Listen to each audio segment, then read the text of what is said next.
Like करें हमारे video को। चलिए देखते हैं आज का वीडियो। ये एक पोरस बॉर्डर है, हमारे लिए बहुत ज़्यादा क्रिटिकल सिचुएशन हो जाती है क्योंकि हमें चांकियाई फ़िलासफ़ी के तहत जो इंडिया एक काम कर रहा था, आपको इंगेज किया हुआ था अफ़गानिस्तान के थ्रू। अफ़गानिस्तान में इंडिया ने पाकिस्तान के खिलाफ प्रॉक्सीज रखी हुई हैं।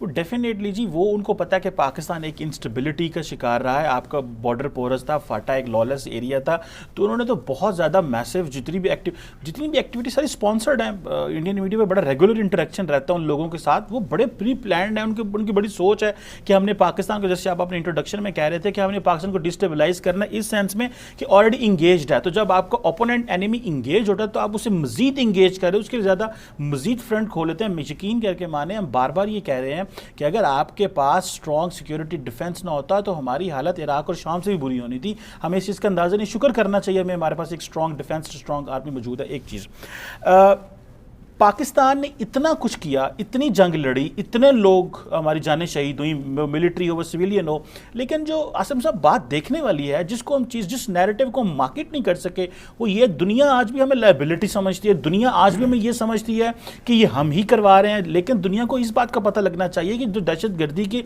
जो हमारी जान छूटी है, जो हमारे हालात बेहतर हुए हैं, जो फौज ने इसको ख़त्म किया है, इसको मार्केट कैसे करना है। और वो मार्केट इसलिए नहीं हो सका आसिम साहब, बिकॉज आपके जो पोलिटिकल लीडरशिप उसको अंदाजा ही नहीं कि आपके नेशनल सिक्योरिटी इश्यूज क्या हैं। आपको अगर नेशनल अकाउंट वो जो एक्शन प्लान बना था, nap definitely nap, but other than nap आपके जो नेशनल सिक्योरिटी इश्यूज हैं, जिसमें आपने अफगानिस्तान को कैसे डील करना है, इंडिया को कैसे डील करना है, न्यूक्लियर डिबेट को कैसे कंट्रोल करना है। और इंडियन लॉबी थी, दे स्टार्टेड वर्किंग कि जी हमें न्यूक्लियर के ऊपर काम करना चाहिए, पाकिस्तान को एक्सपोज करें कि पाकिस्तान एक वल्नरेबल स्टेट है जिसके पास न्यूक्लियर वेपन्स हैं।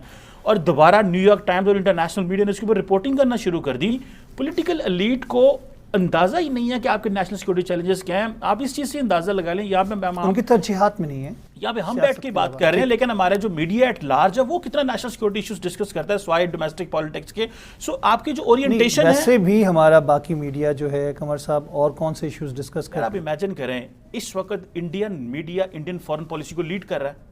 आप सारी की सारी जो इंडिया की जो फॉरेन पॉलिसी है वो इंडियन मीडिया ड्रॉ कर रहा है। आप India that is against Pakistan के अगेंस्ट है और सारा कुछ पाकिस्तान के खिलाफ दिखाया जाता है। मुझे इतना पता है कि अभी इंडियन गवर्नमेंट या इंडियन फॉरेन ऑफिस का स्टेटमेंट नहीं आती और मीडिया पहले हमारे खिलाफ बात करना शुरू कर देता है। तो अगर इस तरह की सिचुएशन बिल्ड करनी है तो आपको फिर यहाँ पे क्या होता है, मैंने तो वही पूछा ना, आप कह रहे हैं कंट्रोलर, तो यहाँ पे क्या होता है? देखिए यहाँ पे तो अजमल कसाब का नाम लेकर उसके घर और उसके गाँव की भी आइडेंटिफिकेशन करवाने के लिए मीडिया पहुंच जाता है, जो होना चाहिए। बहुत बहुत शुक्रिया कमर, आपने अपना वक्त। भारतीय साजिशें, बलोच अवाम का एतमाद, रद्द-ए-अमल जो नजर आया हमें, क्योंकि ये रद्द-ए-अमल था जो एक कौमी सियासी धारे के अंदर एक तसलसल की बात हम करते हैं, एक जमहूरी अमल जो था एक बहुत बड़ा चैलेंज था।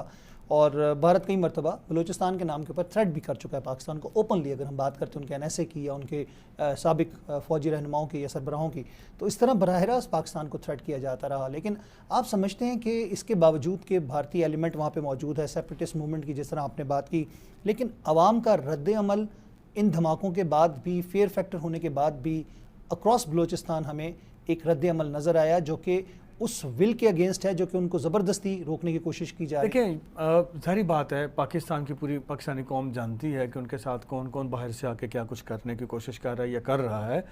बलूचिस्तान के अवाम के अंदर जिस एरिया के अंदर प्रॉब्लम होती है ना, उस एरिया के लोग उसके ख़िलाफ़ लड़ने का हौसला भी रखते हैं और उसको निपटने के लिए उनको दाव पेश भी आते हैं।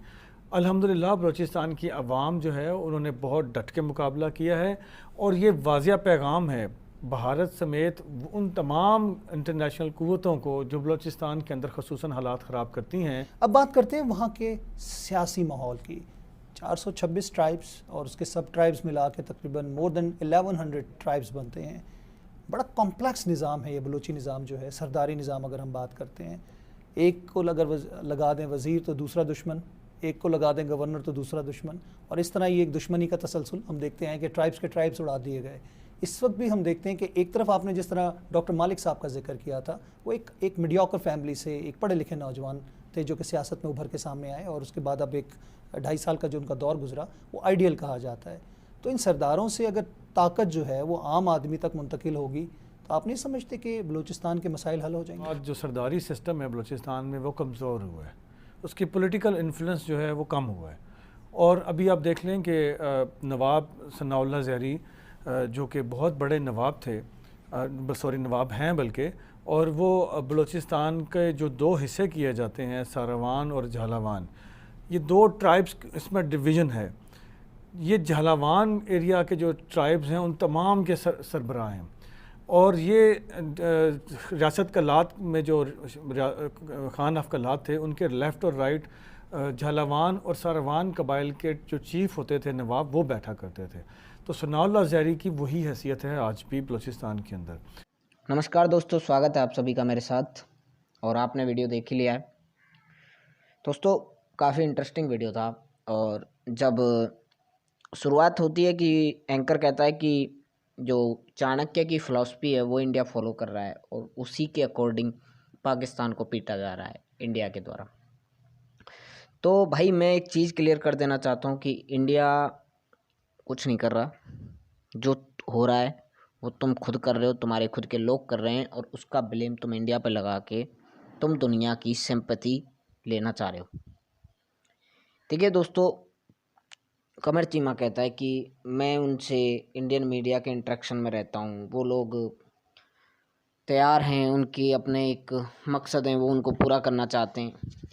भाई हमें भी पता है तू इंटरेक्शन में रहता है, इंटरेक्शन में रहता है, तो हम तुझे भी देखते हैं, तेरी क्या औकात है हमें पता है। ठीक है। दूसरा ये कहता है कि वो तो शुक्र है कि थोड़ी हमारी मिलिट्री ठीक है, मतलब स्ट्रॉन्ग है, नहीं तो हमारे हालात इराक और सीरिया वाले होते। टेंशन मत लो बेटा, थोड़े दिनों के बाद तुम्हारे हालात इराक और सीरिया वाले ही होने वाले हैं, क्योंकि मैं तुम्हें बताता हूँ कि तुम्हारी गवर्नमेंट के अंदर इंस्टेबिलिटी आ चुकी है। तुम्हारी देश में इस टाइम कोई गवर्नमेंट नहीं है। तुम्हारा देश order of supreme court, by the order of, जो सुप्रीम कोर्ट के ऑर्डर हो रहे हैं ना, उनके अकॉर्डिंग चल रहा है। तुम्हारे यहाँ सरकारें तो हैं ही नहीं। अगर जिस देश के अंदर सरकारें कुछ चीज़ों को संभाल नहीं पाती हैं, वहाँ पे क्या होता है पता है? मिलिट्री राज आते हैं, मिलिट्री राज, और वही तुम्हारे साथ होने वाला है।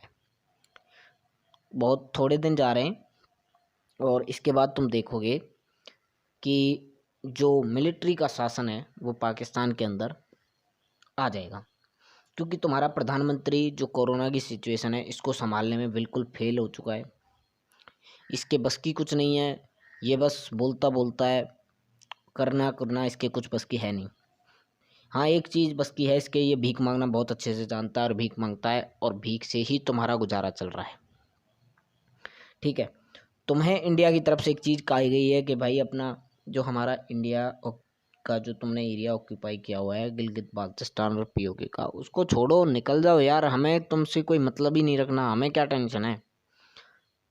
बहुत सारे जो लोग हैं ये कहते हैं कि इंडिया चाहता ही नहीं था कि पाकिस्तान हो। भाई मुझे नहीं पता उस टाइम इंडिया चाहता था कि नहीं चाहता था, लेकिन आज हम बिल्कुल नहीं चाहते कि तुम जैसे बेवकूफ़ लोगों को हम अपने में मिलाएं। ठीक है। हम तुम जैसे यार इतने बेवकूफ़ लोगों को अपने देश में मिला के अपने देश की जो थोड़ी सी जो हमारी अपनी एक रेपुटेशन है ना, हम उसको ख़राब नहीं करवाना चाहते। भाई हमारे पे दया करो, तुम जहाँ हो वहीं रहो, हमें तुम्हें कोई शौक़ नहीं है हमें तुम्हें अपने में मिलाने का। ठीक है। तुम अपना जो हमारा एरिया है पीओके का और गिलगित बाल्टिस्तान का, उसको छोड़ो और निकल जाओ। फिर ये कहता है कि हमारे जो पॉलिटिकल लीडर हैं उनकी नेशनल सिक्योरिटी की उससे कोई समझ नहीं है। अब बेवकूफ़ लोगों में समझ कहाँ से आएगी बे? अनपढ़ गवार जाहिल तुम्हारे पॉलिटिकल लीडर होते हैं, पता कुछ होता नहीं है, देश चलाना आता नहीं है, सुप्रीम कोर्ट के ऑर्डर से देश चलता है, तू कहता है समझ नहीं है। बेटा उसके लिए पढ़ा लिखा होना ज़रूरी है। ठीक है।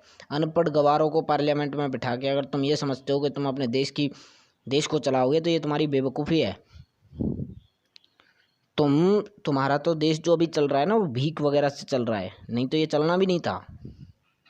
और तुम जो बकवास करते रहते हो ना कि इंडिया कर रहा है बलूचिस्तान में, ये कर रहा है इंडिया बलूचिस्तान में, उन्होंने कहा है, अजीत डोभाल ने कहा है कि अगर तुम कुछ करोगे तो हम कुछ करेंगे।